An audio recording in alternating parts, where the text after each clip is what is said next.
This is David Schuman here with our very special guest, my father, Howard Schuman, part of the Life, Learning, and Success podcast. Last episode, we talked with Shane Stafford, who was a professional athlete and now has become a coach. Here we're talking with someone who has been a coach for a very long time, has accomplished tremendous things as a coach, and he's not just my father, but he was my coach as well. But he's coached for over 40 years, closing in on 50 years, and we're privileged enough to speak with him. He's probably, though he doesn't keep the records, probably the winningest coach of all time, probably in any sport in New Jersey history. So we're here with Howard Schuman, my father and coach. So before I start, coach and father, I want to go. The purpose of this podcast is really to dive in to help other people understand what they can do to be successful in anything they do, whether it's coaching, athletics, business, and they're fundamental things. So I want to dive first into, before we talk about your career and some of your philosophy, when you decided you wanted to be a coach, what was it that made you decide that you wanted to be a coach? Well, what made me decide I wanted to be a coach was that I enjoyed sports and I wanted to do something in life that I could enjoy and that I could help other people.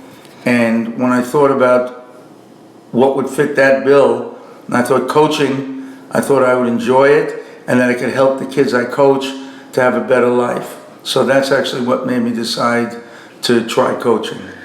And you started out, and we'll dive even before your past, when you were a young man, but you started out on a different path. So you originally, when you were in college, you started out, and you were a phys ed teacher for many years as well as a coach. We started out as a business major. So what made you transition to decide that you weren't interested in pursuing something from a financial gain standpoint or business standpoint, but you were interested in pursuing coaching and working with people? What was it that made you decide that you wanted to go into that? When I was originally in college, and I was a business major, and I thought that I would maybe join the FBI or do something in accounting, and I got a part-time job after school where I was working in an accounting office. And when I worked in that accounting office as part-time, after 2 months of watching that, I realized that I did not want to be an accountant. And though I still liked the idea, because in those days, I don't know what it is now, in order to join the FBI, you either had to have a CPA or have passed the bar. And I decided that since not only was I working in the accounting office, but I was working in the tax department, and a lot of the guys were had been in the FBI. And when I told them why I was doing that, they said, well, we want you to know most of the things that you see in the FBI on TV and the movies are exciting, but 2 or 3 of us have worked there, and most of the work we did dealt with accounting, etc., catching when people were doing the wrong things. So I decided at that point there that maybe I should look for a different occupation, one that I would enjoy more and one that I could help people with more. Now, so that's when you then transitioned into becoming a physical education major. Right, I switched my major the next year. When did you know that? When was there an aha moment that you knew coaching was for you? What was it about coaching? When did you really know, okay, I chose the right career? What was it about it and when? Well, when I started coaching, when I came out of the Army, so this was 1966, and they gave me the head coaching job in track at the school where I taught for a few months before I went in the Army. And the funny thing is, the man who had been the head coach, who was in his early 50s, and he agreed that it was good to have someone younger take over, and I thought he was definitely right. now that I'm 75 and I look back, maybe he wasn't so old when he was in his 50s, Right. and I took the job from him. But as soon as I started, I saw that the kids were enthusiastic, and that the success that I was able to help them to achieve made them feel better about themselves. And it was something that, fortunately, right from the beginning, I was pretty good at, even though I did make some mistakes in the beginning. But the kids were pretty understanding of my own mistakes, and that helped me to be understanding of theirs. And we had a lot of success. The kids did very well. I saw that it seemed to help their own self-image, and they felt good about themselves. And we had a great camaraderie. I think we had over 100. At that time, it was boys only. I was coaching boys on the team, and I enjoyed it tremendously. And I enjoyed seeing the kids have success individually, and our team have success. And I think right away from the first year I coached, I realized that this was something I could be good at, I could enjoy, and that I could help, especially young people, to have a better life at. So I think I knew right away from the first year, this is what I wanted to do with my life. Okay, so in connecting with athletes and getting them to perform, what are some of the things that you think are critical to having, and this can apply to really anything, but athletes are a great microcosm of this. What is it, something that you do, and it may be something you do naturally, or maybe something you consciously think about? What is it, some of the things that you do to connect with athletes? You've been coaching when you were young and not much older than them, we were almost their peers, to now as 75 years old, and you are connecting with the same exact age group as you did 50 years ago. What are some of the fundamental things that you think that you're able to do that gets the best out of those athletes and creates that connection to get them to be great? I think the thing that helped me as a coach right from the beginning till now was this here. I always cared about the kids. I always wanted us to be successful. I always wanted us to win. But I always cared about the kids. And I think that whether it's kids, because I've coached at college, at Columbia University, at high school, inner city, suburbs. I've coached at junior high school. I coached recreation after high school with young kids. I think that the thing that was most important was that wherever I coached, the kids knew, and I say kids even though the college kids were really grown up, that I cared about them. And if the athletes you coach know that you care about them, then no matter how hard you push them, they know you care about them, and they're willing to keep working as hard as possible because they know that you have their best interests at heart. You can be the best coach in the world, but if the kids think you don't have their best interests at heart, it doesn't matter, because to me you're not going to be successful, because they'll look right through you and know that you only care about yourself and not about them. So I think that was the one constant from the time I first started coaching till now. Then the second factor is you need to be knowledgeable in what you're coaching to help the kids you coach.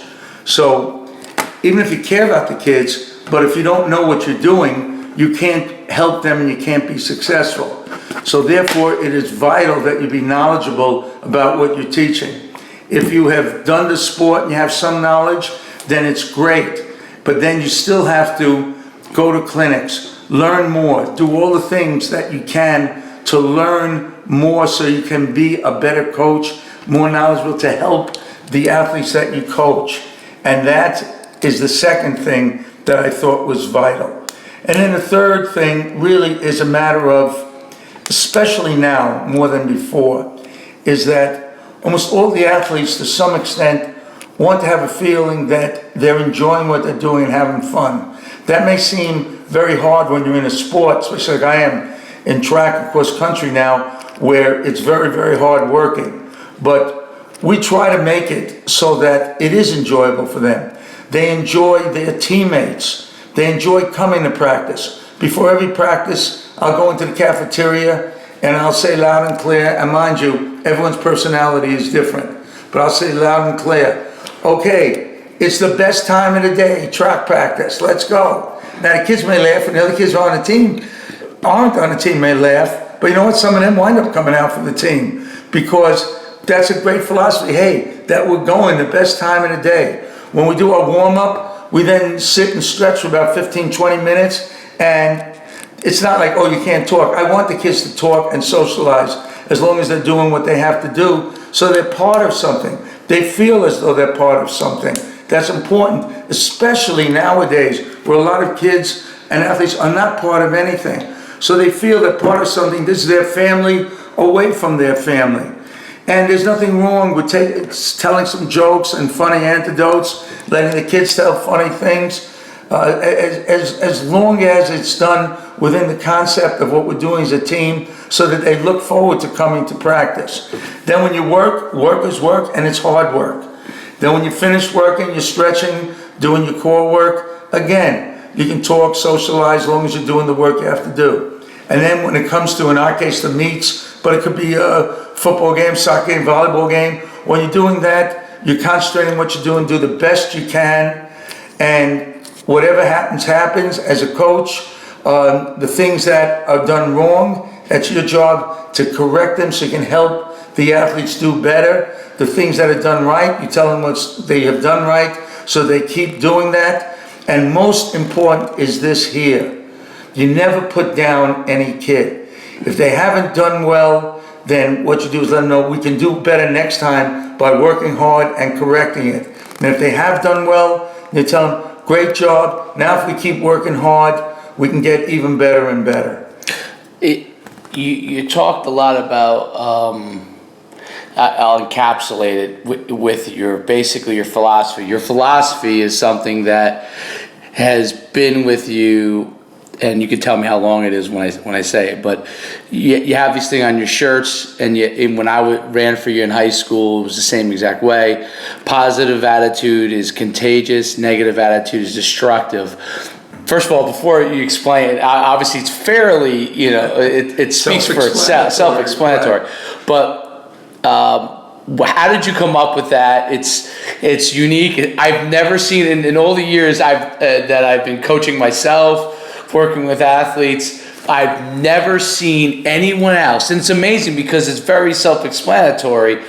I've never seen any other coach they might use it in a different way, but that exact type of philosophy, which is so direct, and I think athletes connect with immediately on it. When did you come up with it, and how is that a part of everything you do? Well, I think I always thought it, but I didn't actually verbalize it. And actually where I'm coaching now, we have it on the back of our t-shirts. The girls made it up, not me. But I think it's something I always thought, that noticing that when the kids were positive about something, they were able to encourage the other athletes on the team to do better as well as themselves. But when they were negative, they tended to drag themselves down and the other athletes on the team. And I have seen coaches lose their jobs because their teams fell apart, not because they didn't have talent or athletes who are good, but because of negative attitudes on the team that eventually wound up reflecting on the coach. So it's really self-serving for the coach to have this attitude, even though that's not my purpose. Conversely, when you see a team that's successful, almost every time that team is successful because those athletes have a positive attitude which permeates throughout the team and encourages them in bad times to keep plugging along, and in good times that we can keep going better and better and accomplish amazing goals. Now, as an example, in running, I use a very simple example with the athletes. If you're running and the person next to you is weakening, and you say to that person, oh, excuse my language, this sucks, well then both of you will wind up stopping and not doing well. But if that person is weakening and you say to that person, you can do it, just kind of follow me, well, you yourself will do better, You'll feel better because you're helping a person, and that person will feel better and will try harder. So this is something that any sport it pertains to. A positive attitude is contagious, and the team, it helps the team and the individuals. Negative attitude will always destroy a team and the individuals. Occasionally athletes go through slumps, or in running it might be they have a string of bad meets. In football, maybe they didn't have a good game. Baseball, they're not hitting the ball well. Well, how do you help an athlete work through a difficult time period where they're not performing at the level that you might be expecting to, or that they expect to, and how do you get them through that period? Okay, I think as a coach, you have to be analytical and analyze what the problem is. If I was a baseball coach and someone is a slump, sometimes they may just have to work their way through it. There may be some things that they can do technically. As a track coach, I have to analyze and say, why is this person struggling? It may be if they're a runner, maybe they've trained too hard. And what's happening is they're wearing down and they need to have a few days of taking it easy. Maybe they haven't trained hard enough. Maybe they haven't done enough speed work. Maybe they haven't done enough distance work. If it's a hurdler, I may analyze and take a look. And the best thing there is, if you have it, is to film these things on a technical event or a technical sport.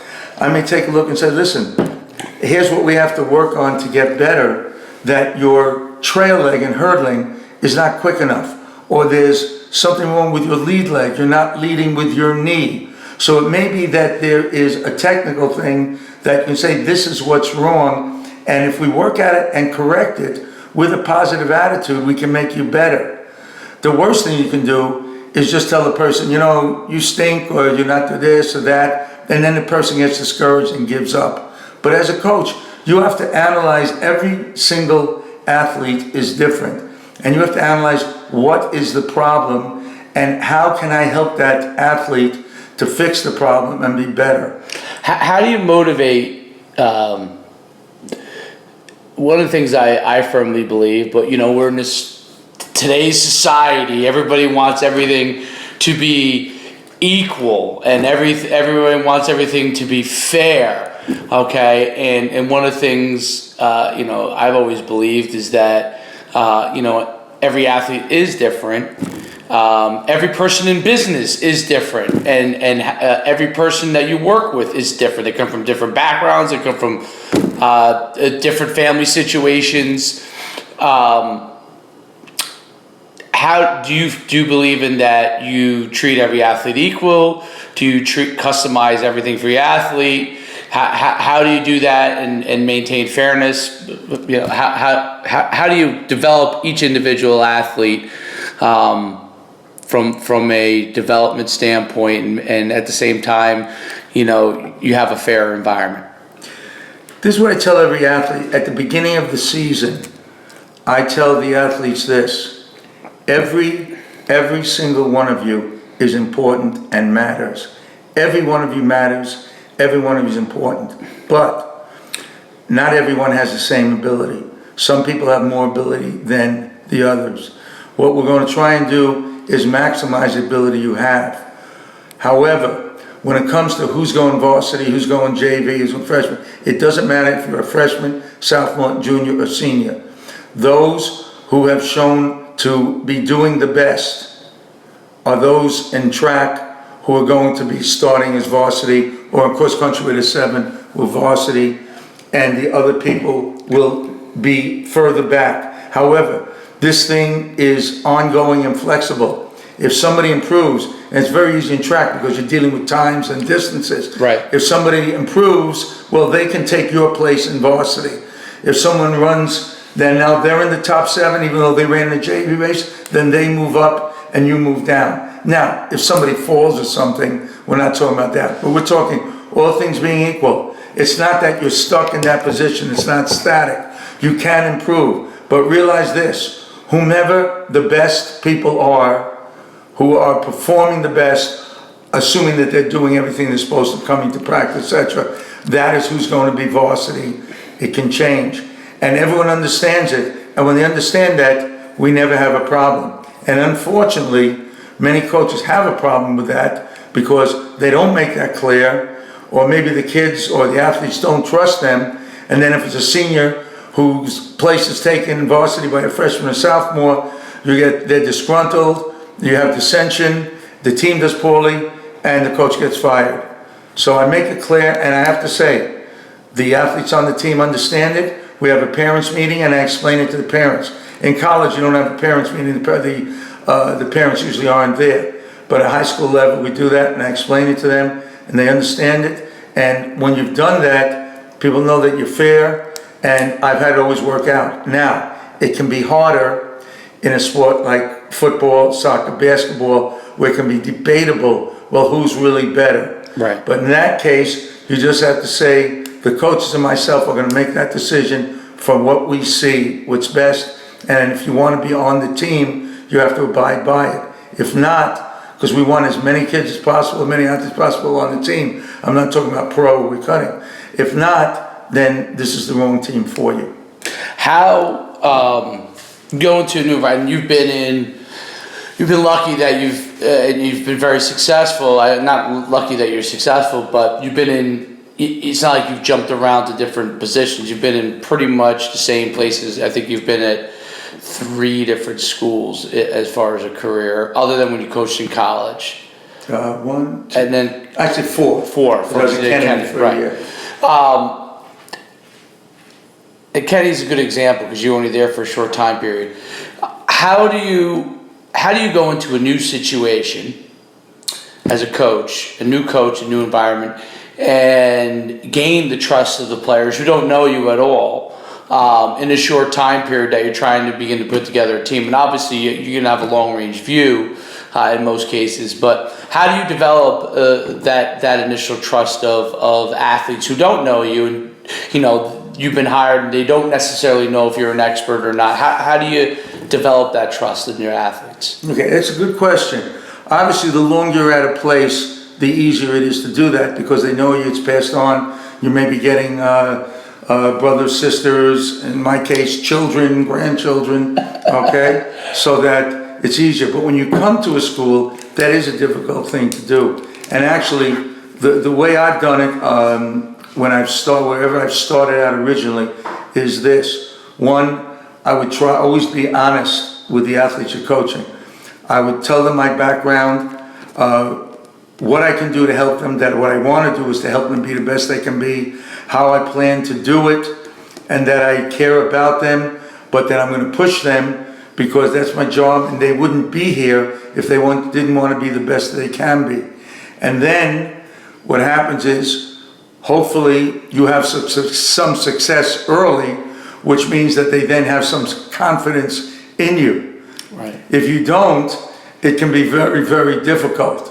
All right. Now, after you've coached for a while, sometimes you have a reputation, and your reputation can precede you. Other people say, well, for instance, when I'm at Holy Inn, say, well, okay, when I was at this other school, I'm in the Jersey State Hall of Fame. I'm this and that. So I say, okay, well, you must be pretty good. I've coached Olympians, NCAA champions. Okay, so you must be pretty good. So you're trying to use that not to glorify yourself, but so that they will have confidence in what you're doing. When you were a young coach, okay, and I've been coaching now, I guess, 16 years, but when you were a young coach, you came in and you were coaching junior high school in Harlem. You had never ran track yourself, never, I should say competed as a runner, never competed as a cross-country athlete. You were hired to coach in Harlem, tough environment. How did you get those athletes who didn't know you from a hole in the wall? This is going way back to the beginning, but how did you? It's very helpful for anybody who's coaching for the first time or in a leadership role for the first time. How did you get those athletes to trust you? What were some of the things that you utilized within your tool set? having no experience of ever coaching. Not you've been coaching now for 50 years, so you know you go into a new environment now and have no problem as far as, and a lot of times people know who you are, so that kind of helps a little bit, right? And obviously when they hear it's Coach Schuman coming to coach them, you know, most people expect, you know, that you're going to be a pretty knowledgeable person. But go back to when you were in the beginning. How did you do it when you had never ever coached track before? You weren't a track athlete, you know, how did you go about doing that? Well, first of all, it helped me that I was a phys ed teacher, so I had access. At that time, I just coached only boys in the school, even though it was a co-ed school. So I had access to everyone. So the kids had some familiarity with me, and I had access to almost all of the boys who were in the school, the young men who were in the school. So that helped me as far as numbers.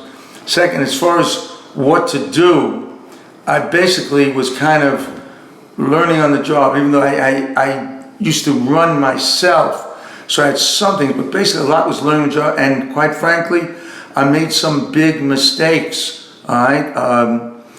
I had the best sprinter in the city, and we had a flat tire going up to the Manhattan City Championship, and we got there late. I should never have let him run, but we got there just as it was starting. I let him run, and he tore his hamstring. Right. All right, so some of these things you learn by yourself. How and I want to interject in that. So you know, trial and error obviously is basically, you know, part of what you're saying. But when those things happen, an athlete tears his hamstring, and you're a new coach, and he's one of the better athletes. How do you then continue to regroup and get yourself in the mindset that you could achieve? Get these athletes to be the very best. Like, what are some of the things that you would do within yourself? Not what you communicate to the athletes, but how do you prepare yourself mentally to handle those kind of situations where you're not as knowledgeable, when you have to get these athletes to believe in what you're doing? Well, first of all, it's amazing how athletes, contrary to what a lot of people think,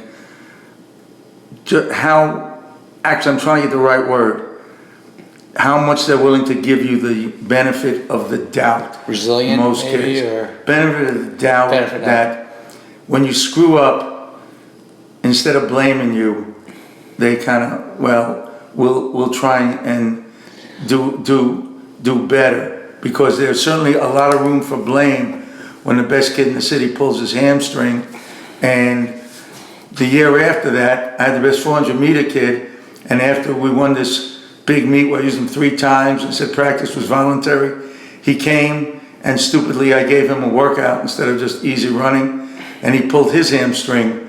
So unfortunately, those kids were learning the hard way because of me. So you try to learn, but the kids never turned on me. I can just say the kids I coached, and these were tough kids, it was the inner city. And some of the things you learn the hard way, some of the things, well, you try to talk to people or read, they didn't have internet, etc. But I remember the first year, team from Brooklyn won the city championship. We were in Manhattan, and starting the second year, we won the Manhattan championship. Every year we were there, 6 years. I went up to the Brooklyn coach and said, hey, could you give me a tip on how you did it?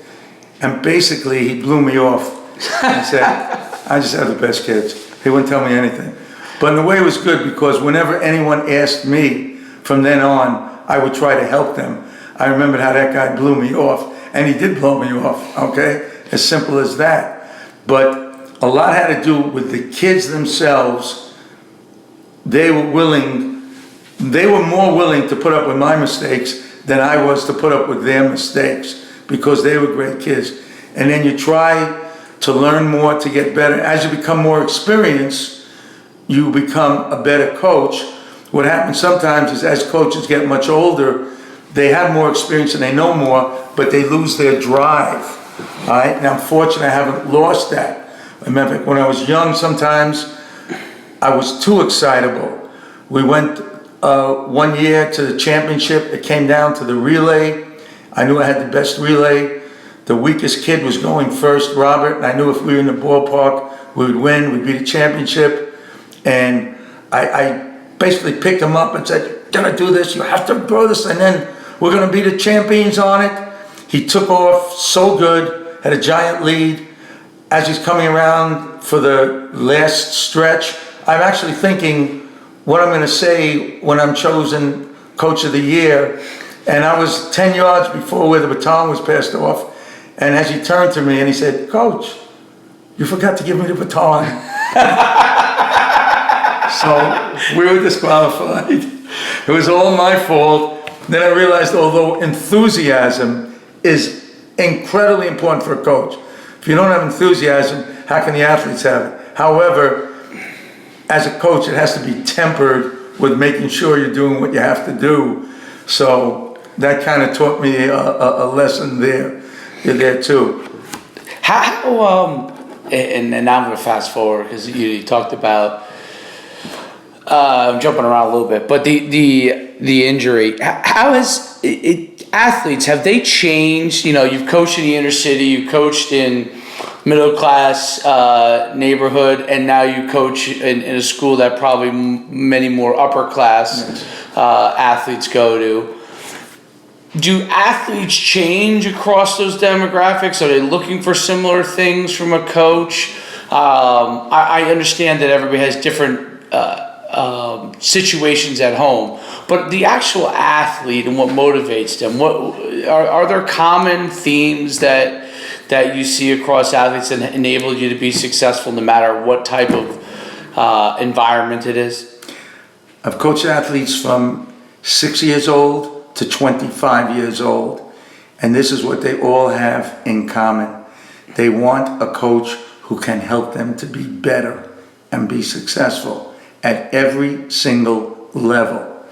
And as long as you can do that, and you can do that in a way that the athlete knows that you care about their welfare as well as the team, because you want the team to do well and the individual, then I don't see any difference as far as coaching it. What they want is someone who can help them to be better. Some athletes are more motivated than others. Those who are not real motivated, it's your job to try and motivate them more. If you can't, unless they have beyond belief talent, they're not going to be real well. Those who are very motivated, you kind of ride that, and you have to be careful that you don't wind up getting them hurt because they're so motivated they want to do much, maybe more even than they should do. But the bottom line, and this is going back from 1966 to 2016, whomever I've coached, what they all have in common is they want to be better, and they want someone who can help them to be the best that they can be. And that's how it is. When I interviewed Shane, and he's only in his first year of coaching, but I think he's very perceptive because he was a quarterback. He said that the athletes know very quickly whether the person is there for them and knows what he's doing versus someone who doesn't. And he said the athletes know. He's like, I could see it, and even in my first year of coaching, when he feels like he connects with them. And he says, I could see it when their coach doesn't know and they don't connect with him and don't believe in it. And he said, I could see it when they do. Do you agree with that? He's got it 100% correct. And if he keeps it in mind, he'll wind up being a great coach if he gets great athletes. But he's 100% right. There's an old coaching saying that's true. It doesn't matter how much you know if the kids know that you don't care about them. So you have to care about them. But having said that, you have to be knowledgeable to help them. Right. You can care about them all you want, but if you're a lineman and you can't teach them how to do the proper technique, or if you're a javelin thrower and you don't know how to properly throw the javelin, no matter how much you love them and care about them, you can't help them at all. So it takes both. You have to care about them, that comes first, and then you have to know what you're doing to help them. And that's really in a nutshell what Shane said, what coaching is all about. That's it in a nutshell. Okay, a couple of interesting things. By the way, let me add one other thing. along with recruiting the best athletes that you can. Right. Obviously, you must have talent in order, and everyone has different levels of talent, but you want to get the best out of them. And I think you definitely communicated that. As far as the jelly donut, okay, you have a very unique thing, and I think it's one of those things that not only is it unique in what you do to recruit athletes, but it might be unique to yourself, but it could be used as a tool. It doesn't have to necessarily be that thing for somebody else to utilize something else to get them to be excited about it. And I saw it actually. I thought it was a very nice technique that the coach at Old Tapanoid, Coach Wood, does. At the end of camp, the last day, he has an ice cream truck come, and all the kids go and get ice cream, which I thought was very, very crafty. And after working so hard, he give them something that they gravitate towards. That's it's candy. It's a reward. The jelly donut that you use to recruit athletes in your first meeting. Now, I guess when this goes out to my 1.6 million Twitter followers and everybody else, you might have coaches doing it incorrectly and lining up and doing jelly donuts at their meetings. But explain the philosophy behind it and why you think what it is and the philosophy and what you think makes it so successful. Well, it is vital as a coach, if you want to be successful in the sense of having teams that accomplish things, to get out and recruit. And when I say recruit, I'm talking legally. Get out as many kids, athletes at any level where you want to be successful, to get as many out for the team. Now, I myself personally used to love jelly donuts. I used to eat a ton of them. Now I don't eat them anymore because my wife says it's not good for me. So I really don't eat that many anymore. But I thought, if I'm having a meeting and I want to get athletes out, to come out, well, how can I get them out, especially for a sport like track and cross country that's so hard? Not like football, you have thousands in the stands. Basketball, the most fun sport, everything about it is fun. So I thought, you know what? I'll give, at the end of the meeting, I'll give out donuts. That'll encourage kids to come to the meeting. All right? And it does encourage kids to come to the meeting, and it becomes like a shtick where there's, oh, good, we're going to get a donut at the end of the meeting. Now, once someone said to me when I was coaching at Saddlebrook, there are guys come to the meeting, they're getting free donuts, and they won't come out for the team anyway. Oh, well, who cares? Let's say 10 people come out, and they're just coming out for the donuts. Well, maybe one or two might decide, after they hear the talk about what we're going to do, to come out. So that never bothers me. So I've done that wherever I've been, that when we have our preseason meeting, whatever the sport, that at the end we give out donuts, and it is incredibly popular. When we make the announcement, we say that the meeting is going to be Thursday at 3 p.m. Bring a pen, bring a pal, and delicious donuts will be served. And after a while, that kind of becomes a joke, and the kids say, hey, are we going to have donuts? And then sometimes when we accomplish something, so in cross country now, and our toughest course that we run, we go to this church, and it's 7 miles, and it's 2.5 miles straight uphill. We say as soon as the first people get there, the next day at practice, we'll have donuts from, and they say, we don't want Dunkin' Donuts, we want it from the barn, where they make it fresh. And we say, okay. And the funny thing is, we didn't have anyone made it until a week ago. And when they made it, I said, well, okay, we made it. I said, but I don't want to give you the donuts tomorrow because I'm not heading in that direction. So I'll give it 3 days from now. And they said, no, a promise is a promise. So I had to have the assistant coach get the donuts from the barn to bring it the next day. So it works for me. And I was once at a clinic, and I just can't think of who the South Carolina coach was, but at that time, it's a long time ago, he was very successful. And he actually did something similar, but it was different. He would say how he gave his athletes candy when they did well, which was really kind of the same philosophy. It's not that they couldn't buy the candy or the kids can't buy the donuts, but it all buys into this whole thing of the team, and we're doing this. And sometimes kids from the other teams will want to get donuts. And we're now at Holy Angels. I noticed things last year or the year after the soccer team had donuts for their team after a practice. Now, kids on my team said, hey, that's not fair, they're copying you. But I said, no, imitation is the highest point of flattery. So I take that as a compliment. So that's how it all evolved, and we still do it. Yeah, I think it's psychologically it's really interesting because that, you know, athletes, especially nowadays, you know, 30 years ago people didn't know there was health. Everybody knows everything about health, and so you would think in the brain, right, that everybody would know, okay, well, these are not, this is not what you should be eating as an athlete, but it actually works as a reward system for attending the meeting, and then you end up picking up a couple people that here, you know, who may not have wanted to come out, that came there, and they say, hey, you know, I do want to be part of this. It's an interesting. I know you don't think about it that deeply, but it's a tremendous. Well, actually, I do think about it, because sometimes some teachers will say to me, you know, you're doing something that's unhealthy. You're having kids eat donuts. That's not healthy for them. And I would say, well, you know what? You know, it's just once in a while, etc. But a humorous thing is that I think this was last year in track.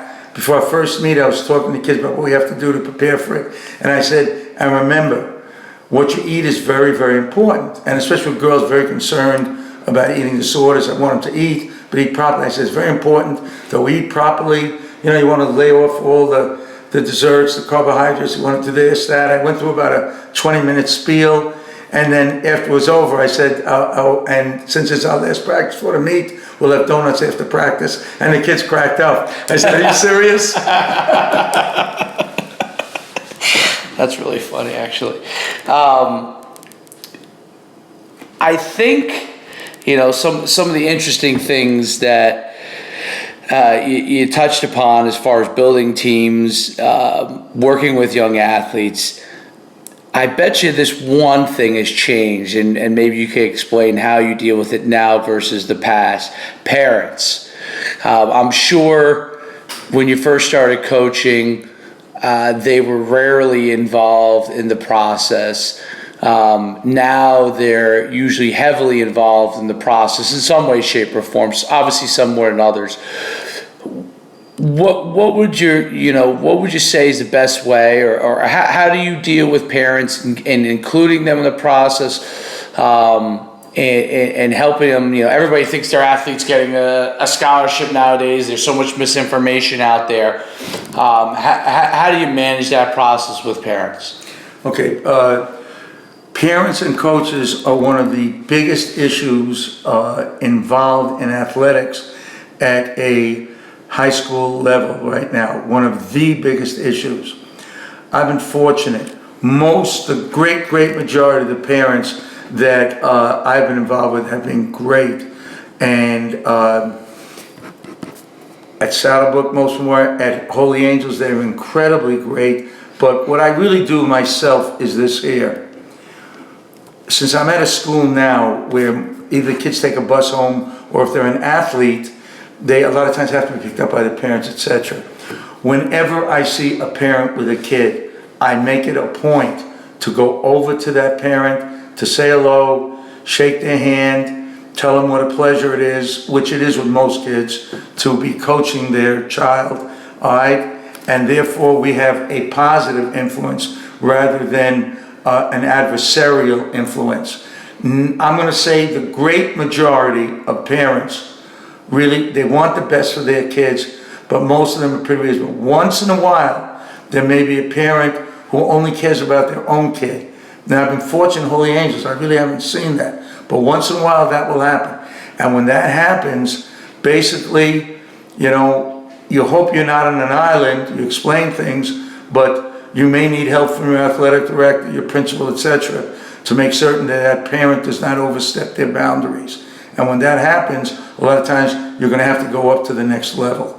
But for myself, I've been very fortunate that I have mostly had great relationships with the parents. And we do have a meeting, which I think is a good idea, all right, before the season, where we discuss everything with the parents And I think the meeting serves a good purpose, that you lay out what's going to be done and what the parents can expect or not expect, and this will set the right tone, because you're trying to avoid running into the problem and not have to deal with it. It's much easier to avoid it and have a positive thing with the parents than once there's a problem to solving it. Okay, I'm going to take a dive back. Now, those of you who don't know, I know Coach talked about jelly donuts, but he's actually one of the most fit people you'll ever see at 75 years old. He works out every single day. And that brings me to a couple things. How important do you feel as a leader, regimen and having a structure is to becoming a very good or great leader? Well, I think it's very, very important. And most coaches are, with their team, even more regimented with a team than I am. Individually, since it's a two-part, you're asking about myself. Individually, I believe in pushing myself very, very hard. If I'm a coach, I want to set a positive example, and it's even more important now that I'm older. When I'm younger, I tended to just be in better shape than most of the kids to begin with, and I was always working out.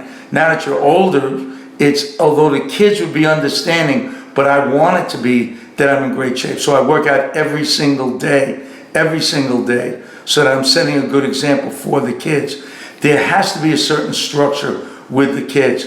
If you say you want them there a certain time, and I'm much more flexible than most people, you have to tell them, we want you there. Now, if a kid's not there, some people will do things where laps, I never do laps because my sport is running, so I'm not going to punish them with running. Right. But I will talk with them.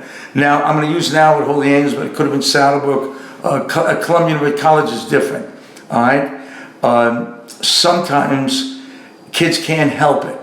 We have a rule, if you have to make up a test, if you have to go for extra help, not because you want to talk with your friends, but if you have to do something to help you academically, and of course Holy Angels is a top school academically in New Jersey, that comes first. But I always tell them, I will wait no matter how late. When you're finished with your makeup test, when you're finished with your extra help, you then come to practice. You still must come to practice. I will wait for you. I'm lucky I have a very understanding wife. I will wait for you, and then we'll do the practice after. As a coach, I always try to be there 10, 15 minutes early so that I'm the first coach there. And even though as a youngster, tardiness could have been a problem for myself, but as a coach I have to set the example. Unless there's something specific where I have to leave early, let's say it's for the all-county meeting or something like that, almost always I will be the last coach to leave.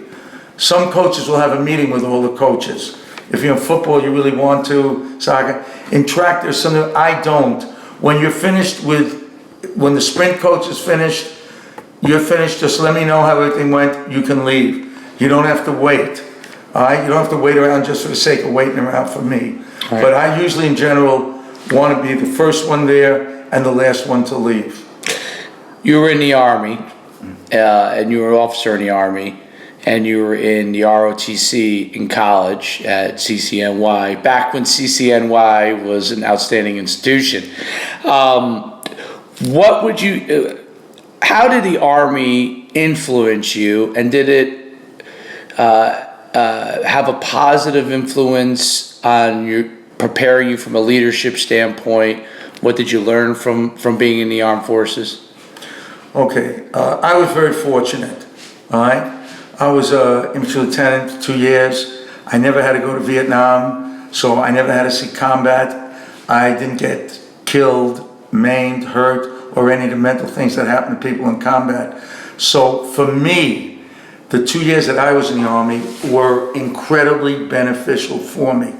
I probably learned more in those 2 years in the Army than I did in anything I had in school as far as leadership. I really learned leadership in the Army. Some of the things I kind of understood beforehand, but other things I learned in the Army. I learned when you're working with people how to motivate people, even though it's a situation where if they didn't do what they were supposed to do, they could be in the stockade. But still, when they were motivated properly, the men were in charge of, they would perform much better. So that the Army to me was incredibly beneficial, helped me incredibly as a coach and as a teacher. And I have to say, since I went in, I was 21 to do it, on a side thing, it helped me tremendously to grow up and become independent. So to me, the Army was a very, very positive thing that helped me in a great, great way. So let's talk a little bit about adversity. Everybody goes through adversity. You've been fortunate enough to be very successful as a coach, fortunate enough on the professional side to be very successful. Growing up was a tougher environment. What were some of the things you learned growing up in a tougher environment, growing up with not a lot of money, divorced parents before, that was, now it's commonplace, you had to divorce yourself. What did you learn when adversity hit that you're able to impart, to your athletes? What were some of the things that you learned? As a kid growing up, basically, I was just trying to hang on there and survive. And what I tried to do was, as a teenager, to somehow give myself a philosophy of life. Now that sounds dramatic, so believe me, I wasn't sitting there trying to make life, but I was trying to figure out how I wanted to live my life as a teenager. And I wasn't dwelling on it. Basically, I say I was trying to survive. But then as I kept getting older and older and things were happening, I was able to make the philosophies of what I wanted to do with my life and let it coincide with things like coaching. So I started to realize as I got older that the world did not revolve around me. And once I realized that, then I was in a much better way in life when I would try. Obviously, I wanted to be the best I could be in everything, but I also tried to impart that to others. And in doing that, that made me a better person, a happier person, and a much more productive person in life. And I think that even though there were things growing up that were tough and I didn't understand, I was trying to, but in a way, if my life had been just easy, I might not have been trying to figure these things out, and I might not have been as successful as I've been able to be. So I'm not going to say it was a blessing, but in a way, it certainly wasn't a curse. It helped to make me the person that I became and that I wanted to become, even though I didn't have a role model myself as a youngster. How would you advise? There's a lot of kids now that don't have role models, right? That can help them through things. What kind of advice would you give to a young man or girl that doesn't have a role model, is in a tougher situation, and has to figure it out? It's so difficult nowadays where there's so many youngsters, a one-parent family or no-parent family. You have to hope that you're given the right direction by someone. Whether there's a father, if there's not a father, then a mother or a grandmother. Was your mother that person? My mother did. She set the tone as far as we had to be honest. We couldn't be, even in school, we didn't have to be great students, but we couldn't be getting in trouble. That was not going to be acceptable. We had to look out after our other brothers and sisters. So that tone was there for me. So I did have a basic structure that helped me. But then, since you're kind of on your own a lot, I have to say, when I went into college and I was really lost as far as what I was going to do, I must admit that one of the things that did give me some structure, and I don't want to overemphasize it, was the Army when I was training there. So as an example... This was the ROTC. ROTC. So as an example, I would not have thought anything about cheating. I'm just being honest, all right? As a matter of fact, when I was in high school, my Spanish, first of all, I never studied. I was in my Spanish class, every test, I'm getting an A. I turned to the girl in front of me, she's a cute girl, I liked her, a sweet girl. I was just amazing. I said, I don't know anything that's going on. I must be brilliant. I'm getting an A in every single test. She said, yes, it's because he lets me mark the test and I give you an A. So that was kind of the world that I was in. Then when I went in college the first year, I went in, and I'm an ROTC, and believe me, I'd come on time. I'd be doing push-ups all over the place because I said, I'm on time. And I said, okay, that's another 50 push-ups because you're not on time unless you're 10 minutes early. It took me a year to figure that one out. But by that one, I was probably the strongest guy in the whole 1,000 ROTC guys. The second thing, they had an honor code. And I said, I cheat with, and they're honor codes. If you're here, we have an honor code. You can't cheat in anything. Because what if something happens and you're in a situation that's life and death and you cheated and you didn't know? So I took it to heart. I said, okay, I'm not going to do, from now on, I'm just doing my own work. Now, sometimes it would backfire. I was in a human anatomy class and everyone there was 6 on a table. And unfortunately, the professor, when he gave a test, would read the New York Times while he gave the test. So everybody in the class cooperated for their answers but me, because I had the honor code. So everyone in the class got an A and I got a D. Not that they knew any more than me, but 5 brains were better than 1. However, it was the best thing that could happen to me because I did do that. I would no matter what. And it gave me confidence in myself that regardless of what I got, and I did graduate and I did get a master's, regardless of what I got it myself.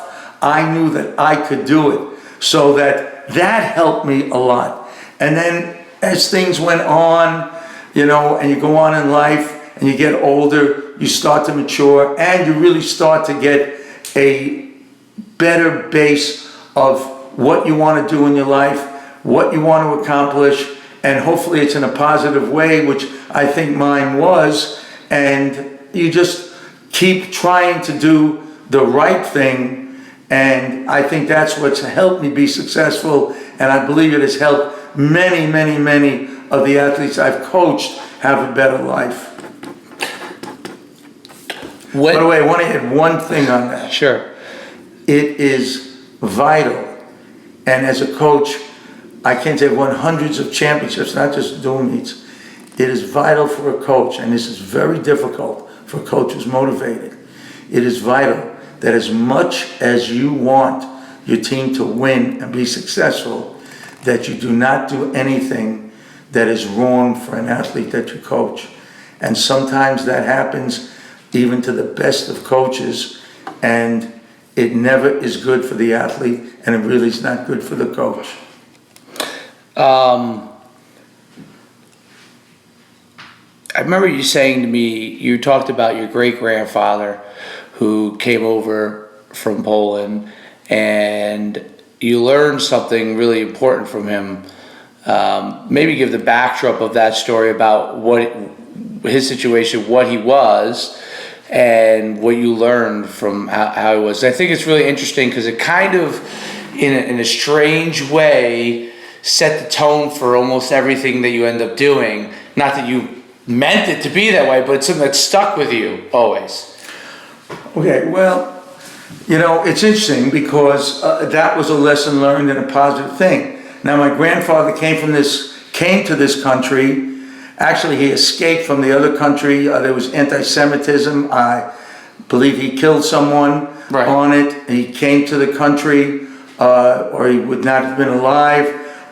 Whatever he did, not that I was cognizant of it, was certainly on the left side of the law.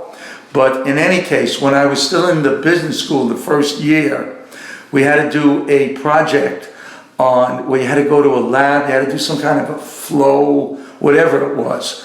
In any case, I did not know anyone. My mother said, well, her father, my grandfather, he has all these contacts in the garment district, just go down there with him and he'll take care of it. we went down there with him, regardless of what his relationship was, and they bent over backwards to show me for the work. Not that I can remember anything about what I did for the class, but what I do remember is this. When we left the factory, we walked outside, and we were in Lower Manhattan, or Mid-Manhattan, and there was a homeless man on the street, and he was disheveled, and he came over, and I was 19, and really feeling my oats, lifting, pull up, you name it. That was so tremendous. My grandfather was like 75, and he came over to us, said, could you let me have a dime or whatever it was back then? And I said, hey, get away from us, you so-and-so. And my grandfather at 75 grabbed my arm and told me, shut up. I said, Grandpa, he's a bum. And he said, you don't know what this man may have had happen in his life, that he is this way. Now you shut up and you just follow me. And he went over to the man. He said, I'm not giving you money because I don't want to give it to you to get a drink. But he took him into this little restaurant or whatever it was and got him a cup of coffee and something to eat. And then we left. And I had to say, that made an incredible impression on me as a 19-year-old, that don't be judging people so quickly. And I realized I was wrong. And I had great respect for my grandfather because he taught me a great lesson without preaching the lesson to me. Right, right. Which I think is really interesting by showing you what the act of kindness for someone that's down is really interesting. Instead of just telling, so often people are always telling people what they should do. But by showing them the way, it leaves an even more valuable impression. Okay, I think I've covered most of what I wanted. It was an incredible interview. I want to just go through a couple things, and you can give me some of your fairly quick answers to it. What motivates you every day to get up and coach at 75 years old? I love what I do. If you love what you do, you have a great chance of being successful at it. Every day I get up, I look forward to it because I love coaching and coaching the kids that I coach. It's as simple as that. The passion and love for what you're doing is everything. It's something that I truly believe in. Who would you say is a mentor of yours, or someone that was a mentor of yours, coaching or life? I mean, there was a coach I coached with in Saddlebrook named Darren White, who was very successful and a good person. And he had a class, and they had to interview someone, and he asked me that. And it reminds me, this was about 15, 20 years ago. I honestly did not have a mentor. That's interesting. I know everybody has. I had none. I give you these little vignettes of where I try to piece things together, but I absolutely had no mentor. I think my mother tried to put me on the right track as a little kid. Right, but I find it interesting because there's so many people who have a mentor and try to search for a mentor. Right. And when you read all these success, you read all these quote unquote success people, or all these professionals. One of the guys who I've never seen say that actually is Tony Robbins. Doesn't say that he doesn't say that you need a mentor. It has to come from yourself. But so many other people always say. That's why it's interesting to hear you say. No, because I know almost everyone says that, but I'm being honest. Yeah, I had none. That's incredibly interesting. What would you say? I mean, is your best memories as a coach? One or two of your best memories? I have so many, it's incredible. Yeah. But I'll start with saying, and obviously Dave says, my son, coaching my own children, my son Dave, my son Danny, my daughter Jackie. There is no way that anything in this world could replace how enjoyable that was, even though there were ups and downs athletically. Right. But coaching your own kids is incredible. Then the other thing, I can't add a second because there are so many athletes that I've coached and teams I've coached that have been wonderful and such wonderful memories that I actually just can't put one because there's so many at every place I've been. When I was in New York and Harlem, even when I was in Kennedy for the year, At Columbia for 2 years, so good memory. Saddlebrook, 30 years, great memory. Holy Angels, great. There's so many that I just can't put one because there are so many. That's how lucky I am. That's definitely very lucky. At sidebar, I didn't have this in my question, but can you guesstimate how many championships you've won? Just out of curiosity. I know it's well over 100, you know. Since we're talking and no one can debate it, I'll say 200. Best books that you've read that really stand out to you? You know, I read voraciously. I am a big reader, and I'm a big reader on sports and on the athletics and coaching and the specific techniques, etc. I still do to this day. My wife's always asking me, why do you keep bringing in more and more books? Because you're never too old to learn. I still go to clinics. Most of the things, yes, I could teach it myself, but even if I get one thing that helps me. Do you have a favorite book? No, because I have I'm going to say I have 40 of them that I've read, and all of them have something that contributes to what I like about them. You know, some of them are technical books, some of them are coaching things that these are ideas that other coaches when I was younger I would read to get their ideas on motivation, etc. Are there any books that you would recommend for somebody maybe in your field? Or you know, there are, but I'd have to go down to my basement because I have them. There are books. There are books nowadays, by the way, a coach can just go as far as technical things. A coach can go on the internet and go on YouTube, and it's better even than the book because you can see it. Right. I happen to like the book also because I can digest it and think it through, although you can rerun it on YouTube. But as far as how to relate to the athletes, some of it may be God-given, but a lot of it you can also learn and make yourself better at. And some of these books have helped me on that too. If you could go back to when you were 25 years old and talk to your 25-year-old self, is there something that you would advise him? Yes.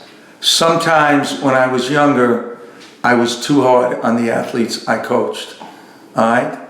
To this day, I still believe in you've got to push the athletes. I have a great hurdler, and she's one of the best hurdlers, not only in the state, but in the nation. And I push her hard. I know sometimes she gets mad at me, but that's okay because I'm doing it properly. But when I was younger, sometimes I would push the athletes so hard, not just push them, which you should, but be on their case every single moment, that it's a miracle how understanding they were. And the only reason I can think that they were is because they knew that I did care about them. All right? So if I had to do it over, the only thing I would do over when I was younger is I would have toned down just how aggressively I was on these athletes, you know, and it's a miracle how understanding they were.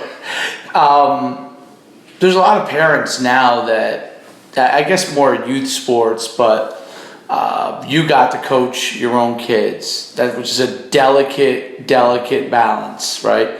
How would you advise parents, you know, having raised children that were college athletes, how would you advise parents that are maybe coaching their own kids, or their kids want to be very good athletes? How do you help them along that process in a delicate way so they still can be the parent, but also can help them to get the athlete where they maybe visualize and the athlete wants to be? That's a tough thing. That's a good question. If the parent is coaching the child themselves, you know, I would advise them, remember that you're still that child's parent, and that child needs your love, not just your coaching. If they're hiring somebody, which is what's very popular now, make sure you get someone who not only is knowledgeable but will care about the welfare of your child. if I get someone who's coached their child and now I'm coaching them, basically what I will say to the parent is this here, all right?